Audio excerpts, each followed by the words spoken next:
ఈరోజు క్లాస్లో బడ్జెట్కి సంబంధించినటువంటి మల్టిపుల్ చాయిస్ క్వశ్చన్స్ గురించి వివరణ ఇస్తానండి. ఓకే, మనకు ఇంతకుముందు అడిగినటువంటి ప్రశ్నల గురించి చూసినట్లయితే గతంలో అడిగాడు, ప్రశ్నల గురించి డిస్కషన్స్ చేద్దాం.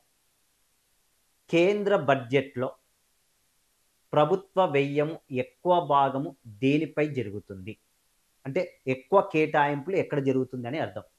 ఇది ఒకసారి అడిగాడండి ఎగ్జామ్లో. రక్షణ రంగము, వడ్డీ చెల్లింపులు, సబ్సిడీలు, సామాజిక సేవలు. ఇయర్ కూడా ఇవ్వలే. చూడండి, ఇయర్ కూడా ఇవ్వలేదు ఎక్కడ కూడా. 2022 23 అనేది కూడా ఇవ్వలేదు. జనరల్గా ఇచ్చాడు ప్రశ్న. రక్షణ రంగము, వడ్డీ చెల్లింపులు, సబ్సిడీలు, సామాజిక సేవలు. అసలు సామాజిక సేవలు అనేది కాదు. ఇక 3 ఆప్షన్స్ ఉన్నాయి. మరి ఎక్కువ కేటాయింపుల పరంగా చూసినట్లయితే మనకు వడ్డీ చెల్లింపులకే ఎక్కువగా కేటాయిస్తున్నాము. మనం తీసుకున్నటువంటి భారతదేశ అభివృద్ధి కోసం తీసుకున్నటువంటి అప్పులకు వడ్డీలను చెల్లించడానికే దాదాపుగా 10,79,000 కోట్లకు పైగా వడ్డీ చెల్లింపులకే మనము చెల్లిస్తున్నాం. అంటే ఎక్కువ భాగం దేని గురించి చెల్లిస్తున్నామండి అంటే వడ్డీ చెల్లింపులు.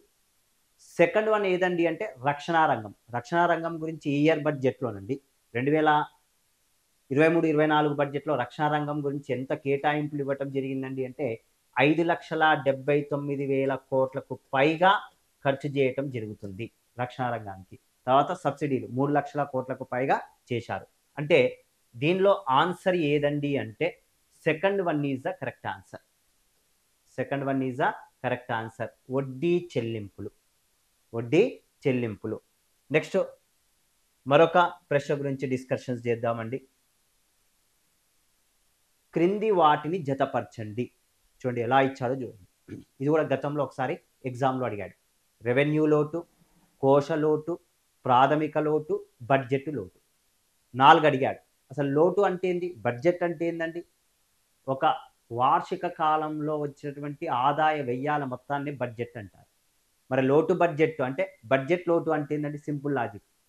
రాబడి ఎలా ఉంది, తక్కువగా ఉంది, వ్యయం ఎక్కువగా ఉంది. చూడండి, బడ్జెట్ లోటు అంటే మొత్తము వ్యయము రాబడి మధ్య అంతరము. ఇక్కడ డి ఆప్షన్ ఎక్కడుందండి అంటే ఇక్కడ డిలో ఫస్ట్ వన్ ఉండాలి. చూసుకోండి, 2 ఉండాలి, 3 అన్న ఉండాలి, సెకండ్ అన్న ఉండాలి. ఇక ఇంకేమన్నా మనకు ఆప్షన్స్ దొరుకుతాయా? కోశ లోటు, రెవెన్యూ లోటు అని ఇచ్చాడు. చూద్దాం, ఒక్కొక్క దాని గురించి చూద్దాం. రెవెన్యూ లోటు అనేటువంటి అంశం గురించి ఇవ్వటం జరిగింది. రెవెన్యూ లోటు ఇక్కడ చూడండి, రెవెన్యూకి సంబంధించిన అంశాలు. రెవెన్యూ రాబడి కంటే రెవెన్యూ వ్యయ ఆధిక్యత అని ఇచ్చాడు. రాబడి తక్కువగా ఉంది, వ్యయం ఎక్కువ ఉంది. అలాంటి బడ్జెట్ని ఏమంటారండి అంటే రెవెన్యూ బడ్జెట్. అంటే A1 is a correct answer. ఉంటే ఆన్సర్ ఏది ఉండాలి?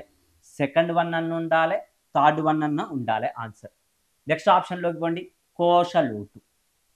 కోశ లోటు అంటే ఏంటండి? ఇక్కడ మొత్తము వ్యయము రెవెన్యూ రాబడులు ప్లస్ రుణేతర మూలధన రాబడుల మధ్య వ్యత్యాసము. ఓకే, దేనికి సంబంధించింది కోశ లోటు? B is the fourth one is the answer. B fourth one is the answer. ఇక ఈ 2 ఆప్షన్స్ని బట్టి ఆన్సర్ చేయొచ్చు. ఎగ్జామ్ రాసే రోజు టైం మేనేజ్మెంట్ చేయాలి. టైం మేనేజ్మెంట్ లేకుంటే సక్సెస్ఫుల్ కారు. ఓకే, థర్డ్ది ప్రాథమిక లోటు. ప్రాథమిక లోటు అంటే ఏంటంటే కోశ లోటు నుండి వచ్చే వడ్డీ చెల్లింపుల మినహాయింపే ఏమంటారండి అంటే ప్రాథమిక లోటు. సికు సిని. ఇంతకుముందు చెప్పాను, బడ్జెట్ లోటు అంటే ఏంటండి అంటే మొత్తము వ్యయము రాబడి మధ్య అంతరము. D is the one is the correct answer. Answer ఏదండి అంటే second one is the correct answer. Okay, ఎంత లెంత్గా ఇచ్చాడు, మనతోటి టైం వేస్ట్ చేయించడానికే ట్రై చేస్తాడు ఎగ్జామినర్. నెక్స్ట్, వ్యయ చరిత్రను మరిచి తయారు చేసే బడ్జెట్ని ఏమంటారు? వ్యయ చరిత్రను మరిచి తయారు చేసే బడ్జెట్ని ఏమంటారు? సాంప్రదాయ బడ్జెట్, వృద్ధి ఆధారిత బడ్జెట్, జీరో ఆధారిత బడ్జెట్, కాల పరిమితి బడ్జెట్ అని ఇచ్చాడు. 4 అంశాలు ఇచ్చాడు. వ్యయ చరిత్రను మరిచి తయారు చేసేటువంటి బడ్జెట్ని ఏమంటారండి అంటే జీరో బేస్డ్ బడ్జెట్ అంటారు. జీరో బేస్డ్ బడ్జెట్ అంటారు. ఇండియాలో సాధారణంగా ప్రవేశపెట్టేటువంటి బడ్జెట్ ఏదండి అంటే ఇండియాలో ఇంట్రడ్యూస్ చేసేటువంటి బడ్జెట్ సాంప్రదాయ బడ్జెట్. ఇండియాలో ఇంట్రడ్యూస్ చేసేటువంటి బడ్జెట్ ఏదండి అంటే సాంప్రదాయ బడ్జెట్. అయితే మన అమెరికా వంటి దేశాల్లో ప్రవేశపెట్టేటువంటి బడ్జెట్ ఏదండి అంటే జీరో బేస్డ్ బడ్జెట్, జీరో ఆధారిత బడ్జెట్ అంటారు. గత సంవత్సరానికి ఇప్పుడు ప్రవేశపెట్టేటువంటి బడ్జెట్కి అసలు ఏమాత్రం సంబంధం ఉండదు. ఇండియా వంటి అభివృద్ధి చెందుతున్నటువంటి దేశాలలో ఈ ఇయర్ బడ్జెట్కి వచ్చే ఇయర్ బడ్జెట్కి అన్ని అంశాలకు ప్రాధాన్యత ఇస్తాడు. ఉదాహరణకు వ్యవసాయ రంగం ఉంది, ఒక 10 కోట్లు 20 కోట్లు పెంచవచ్చు, తగ్గించవచ్చు. రక్షణ రంగం ఉంది, ఒక 20 కోట్లు పెంచవచ్చు, తగ్గించవచ్చు. పారిశ్రామిక రంగం ఉంది, 20 కోట్లు పెంచవచ్చు, తగ్గించవచ్చు. అంటే లాస్ట్ ఇయర్ బడ్జెట్కి ఇప్పుడు వచ్చేటువంటి బడ్జెట్కి పెద్దగా తేడాలు అనేటువంటిది కనపడదు. అలాంటి బడ్జెట్ను సాంప్రదాయ బడ్జెట్ అంటారు. లాస్ట్ ఇయర్ బడ్జెట్తో అసలు సంబంధం లేనటువంటి బడ్జెట్ని ఏమంటారంటే జీరో బేస్డ్ బడ్జెట్. ఇండియాలో ప్రయోగాత్మకంగా రాజీవ్ గాంధీ ప్రధానమంత్రిగా ఉన్నప్పుడు, విపి సింగ్ ఆర్థిక శాఖ మంత్రిగా ఉన్నప్పుడు కూడా మన ఇండియాలో కేంద్ర ప్రభుత్వం ఒకసారి జీరో బేస్డ్ బడ్జెట్ను ప్రవేశపెట్టడం జరిగింది. కానీ పెద్దగా సక్సెస్ఫుల్ కాలే. ఉమ్మడి ఆంధ్రప్రదేశ్లో నారా చంద్రబాబు నాయుడు ముఖ్యమంత్రిగా ఉన్న టైంలో యనమల రామకృష్ణులు ఆర్థిక శాఖ మంత్రిగా ఉన్న టైంలో కూడా జీరో బేస్డ్ బడ్జెట్ను ప్రవేశపెట్టారు. ఆ తర్వాత మన వైఎస్ రాజశేఖర రెడ్డి వచ్చిన తర్వాత మళ్ళీ సాంప్రదాయ బడ్జెట్నే ప్రవేశపెట్టడం జరిగింది. ఓకే, ఇది ఆన్సర్ ఏదండి అంటే జీరో బేస్డ్ బడ్జెట్ అండి. నెక్స్ట్, క్రింది ప్రవచనాలలో ఏది తప్పు చూద్దాము. ఫస్ట్ వన్, కేంద్ర బడ్జెట్ను ప్రవేశపెట్టిన మొదటి ప్రధాని మన్మోహన్ సింగ్. కేంద్ర బడ్జెట్ను ప్రవేశపెట్టిన మొదటి ప్రధాని జవహర్లాల్ నెహ్రూ. కేంద్ర బడ్జెట్ తుది నిర్ణయం లోక్సభదే. భారత రాజ్యాంగంలో ఆర్టికల్ అధికరణ 112 ప్రకారము వార్షిక ఆదాయ వ్యయాల నివేదికను ప్రవేశపెడతారు. Okay, first option BCD, second option AD, third option A, fourth option ABCD అని ఇచ్చాడు. ఇందులో ఆన్సర్ ఏదండి అంటే బిసిడి అనేటువంటిది ఉండాలండి. వాస్తవానికి బడ్జెట్ను ఎవరు ప్రవేశపెడతారు? ఆర్థిక శాఖ మంత్రే బడ్జెట్ను ప్రవేశపెట్టారు. అయితే కొన్ని సందర్భాలలో ఆర్థిక శాఖ మంత్రి లేనటువంటి సందర్భాలలో ప్రధానమంత్రి ప్రవేశపెట్టడం జరుగుతుంది. ఇప్పటివరకు ప్రధానమంత్రి పదవిలో ఉండి బడ్జెట్ను ప్రవేశపెట్టినటువంటి ప్రధానులు ముగ్గురు గలరండి. ఒకరు ఎవరండి అంటే జవహర్లాల్ నెహ్రూ, సెకండ్ వన్ ఎవరండి అంటే ఇందిరాగాంధీ అండి, థర్డ్ వన్ ఎవరండి అంటే రాజీవ్ గాంధీ. ప్రధానమంత్రి పదవిలో ఉంటూ బడ్జెట్ను ప్రవేశపెట్టారు. ఈ సందర్భంలో ఎందుకండి అంటే ఆర్థిక శాఖ మంత్రి లేడు, ఆ సందర్భంలోనే ప్రవేశపెట్టడం జరిగింది. ఓకే, ఇది కరెక్ట్ ఆప్షన్, ఇది రాంగ్ ఆప్షన్. నెక్స్ట్ చూస్తే కేంద్ర బడ్జెట్లో తుది నిర్ణయం లోక్సభదే. ఓకే, రాజ్యసభకు పంపిస్తారు, లోక్సభలో ఆమోదం పొందిన తర్వాత రాజ్యసభకు పంపిస్తారు. 14 రోజుల్లో తప్పనిసరిగా ఆమోదం తెలపాలి. ఒకవేళ ఆమోదం తెలపకుంటే అది ఆటోమేటిక్గా రాష్ట్రపతి దగ్గర పోతుంది. రాష్ట్రపతి కూడా ఈ బడ్జెట్ని ఎట్టి పరిస్థితుల్లోనూ ఆలస్యం చేయడు.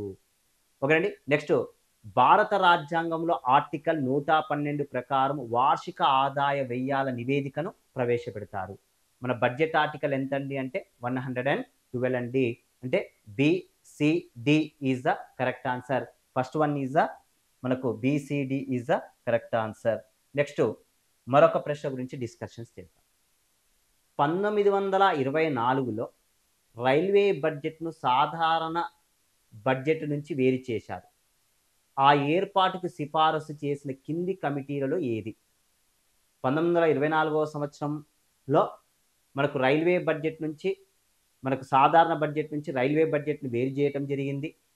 మరి ఇలా చేయమని చెప్పి సిఫారసు చేసినటువంటి కమిటీ ఏదండి అంటే అక్వర్త్ కమిటీ అండి. చూడండి, వికాలస్ కమిటీ, రాబర్ట్సన్ కమిటీ, మైక్ లిగాన్ committee, Akhtar committee. Okay, next ఇలాంటి ప్రశ్న ఇంకోటి ఉంది, ఇంకోటి చూద్దాం, దీనికి సంబంధించింది. క్రింది వాటిలో సరి అయినవి గుర్తించండి. రైల్వే బడ్జెట్ను భారతదేశంలో 92 సార్లు ప్రవేశపెట్టారు. స్వతంత్ర భారతదేశపు మొదటి బడ్జెట్ను ప్రవేశపెట్టిన ఆర్థిక శాఖ మంత్రి షణ్ముఖం శెట్టి. భారతదేశంలో ఎక్కువసార్లు బడ్జెట్ను ప్రవేశపెట్టిన ఆర్థిక శాఖ మంత్రి మొరార్జీ దేశాయ్. భారతదేశంలో కాగితపు రహితపు బడ్జెట్ను ప్రవేశపెట్టిన కేంద్ర ఆర్థిక శాఖ మంత్రి నిర్మలా సీతారామన్ అని ఇవ్వటం జరిగింది. 4 ఆప్షన్స్ ఇవ్వటం జరిగింది. ఇండియాలో ఇంతకుముందు ఇక్కడ వచ్చింది చూడండి, ఇండియాలో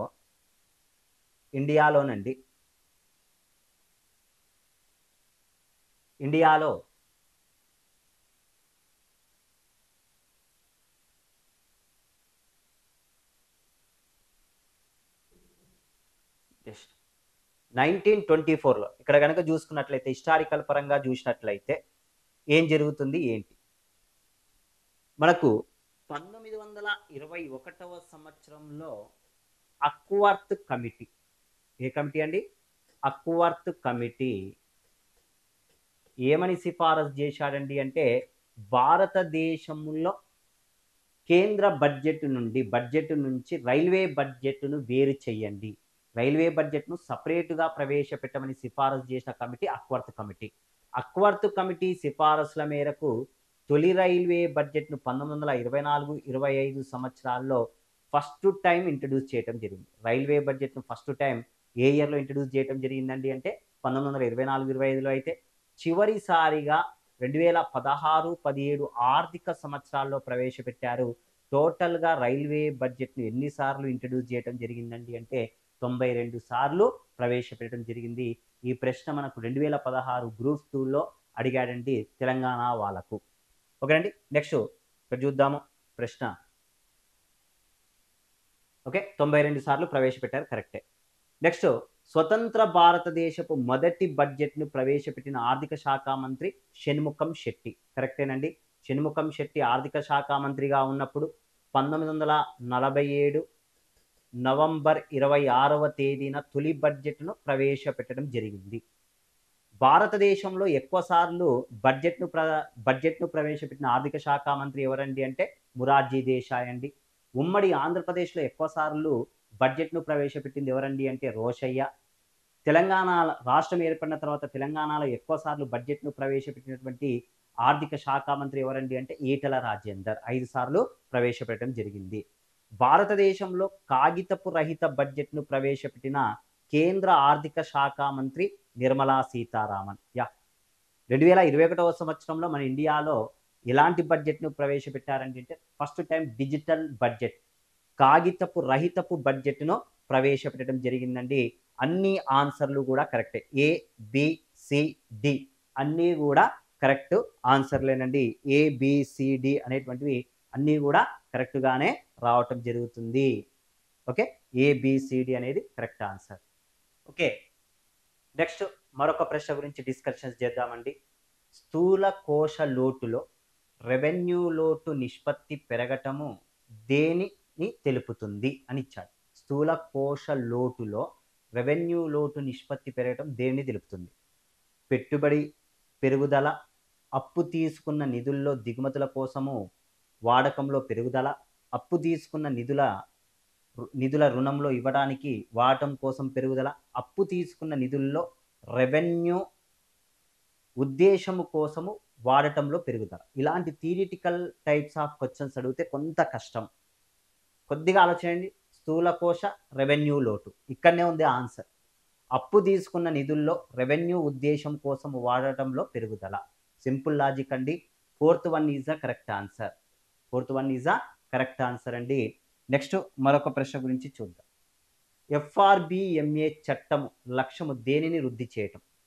కోశ క్రమశిక్షణ, సహకార ఫెడరిజం, ద్రవ్యోల్బణపు నియంత్రణ, ఫెడరల్ విత్తము అని ఇచ్చాడు. ఓకే, దేనికి సంబంధించింది FRBMA యాక్ట్ అనేటువంటిది? FRBMA అనేటువంటిది physical responsible budget management act అనేటువంటిది చట్టము చేయబడింది 2003లో. అమలులోకి వచ్చింది ఎప్పటి నుంచి అండి అంటే 2004. దీని యొక్క ప్రధానమైన ఉద్దేశం ఏదండి అంటే కోశ లోటు తగ్గించడం, కోశ క్రమశిక్షణ, ఫిజికల్ పాలసీస్ గురించి దీనిని ఉపయోగించడం, దీనిని ఇంట్రడ్యూస్ చేయడం జరిగిందండి. ఫిజికల్ పాలసీస్ అంటే కోశ క్రమశిక్షణ కోసము ప్రవేశపెట్టింది. గన్ షాట్ ప్రశ్న అండి, ఇది కూడా గతంలో అడిగినటువంటి ప్రశ్న. నెక్స్ట్ మరొక ప్రశ్న గురించి డిస్కషన్స్ చేద్దాం. భారతదేశ కోశ విధాన ప్రధాన లక్ష్యాలు ఆర్థిక వృద్ధి, న్యాయమైన పంపిణీ. ఓకే, భారతదేశంలో కోశ విధాన ప్రధాన లక్ష్యాలు ఆర్థిక వృద్ధి, న్యాయపరమైన పంపిణీ. 4 ఆప్షన్స్ ఇచ్చాడు. అభిశంసనీయమైన వనరుల కేటాయింపు, ధరల స్థిరీకరణ, పూర్తి ఉద్యోగిత, అసమానతల తగ్గింపు అని ఇచ్చాడు. ఓకే, ఇక్కడ మనకు కోశ విధానము అనేటువంటిది ఉంటుంది, ద్రవ్య విధానము అనేటువంటిది ఉంటుంది. ఇంకోటి కోశ విధానముతో పాటు ద్రవ్య విధానం. చూడండి, కోశ విధానము ఉంది, ద్రవ్య విధానం, ద్రవ్య పరపతి విధానం. ద్రవ్య పరపతి విధానము ఎవరి హ్యాండ్ ఓవర్లో ఉందండి అంటే ఆర్బీఐ ఆధీనంలో ఉంటే, కోశ విధానము కేంద్ర ప్రభుత్వము ప్రవేశపెట్టేటువంటి బడ్జెట్ ద్వారా, కేంద్ర ప్రభుత్వము బడ్జెట్ ద్వారా ప్రవేశపెడితే, ఇక్కడ ద్రవ్య విధానము ద్వారా ఆర్బీఐ వడ్డీ రేట్లను నిర్ణయించడం ద్వారా, ఇంట్రెస్ట్ రేటును నిర్ణయించడం ద్వారా ఇక్కడ మనకు అవుతుందండి. అయితే ఈ రెండిటి లక్ష్యము ఒకటే, భారతదేశంలో ధరలను స్థిరీకరణ చేయాలి. భారతదేశంలో ధరలను స్థిరీకరణ చేయటం కోసము ఈ రెండిటి యొక్క ప్రాధాన్యత. అయితే కోశ విధానంలో ఏం కనపడుతుంది? ప్రభుత్వ రాబడి కనపడుతుంది, ప్రభుత్వ వ్యయము కనపడుతుంది, బడ్జెట్ లోటు కనపడుతుంది, రుణాలు అనేటువంటివి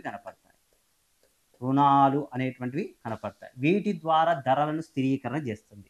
ఉదాహరణకు ఎగ్జాంపుల్ అండి, కోశ విధానంలో బడ్జెట్ విధానం ద్వారా ఎగ్జాంపుల్ జిఎస్టి రేటు ఒక వస్తువు మీద తగ్గించాడు. 5% ఉన్నటువంటి జిఎస్టి రేటును 4% చేశాడు. ఆటోమేటిక్గా వస్తువు యొక్క ధర పెరిగింది. అలా కాకుండా 5% చేశాడు, వస్తువు యొక్క ధర పెరిగింది. ఇక్కడ 4% చేస్తే వస్తువు యొక్క ధర అనేటువంటిది తగ్గింది. అంటే ఇక్కడ ఇండియాలో వడ్డీ రేట్ల ద్వారా ధరలను నియంత్రించేది ఎవరండి అంటే, ఈ వడ్డీ రేట్ల విధానాన్ని ద్రవ్య విధానం అంటే, ఇక్కడ మనకు బడ్జెట్లో ఉండేటువంటి విధానాన్ని కోశ విధానం. ఈ రెండిటి యొక్క విధానము ఒకటే. ఏం చేస్తుందండి అంటే ధరలను స్థిరీకరణ చేయటం. Answer second one is the correct answer అండి. మరొక ప్రశ్న గురించి డిస్కషన్స్ చేద్దాం. సమైక్య ఆర్థిక వ్యవస్థలో బడ్జెట్ ప్రకారము ఒక రాష్ట్ర ప్రభుత్వ రెవెన్యూ ఆదాయ ఖాతాలో ఉండేది. సింపుల్ లాజిక్ వచ్చినండి. సమైక్య ఆర్థిక వ్యవస్థలో బడ్జెట్ ప్రకారం ఒక రాష్ట్రానికి సంబంధించిన ప్రభుత్వ రెవెన్యూ ఆదాయ ఖాతాలో ఉండేది.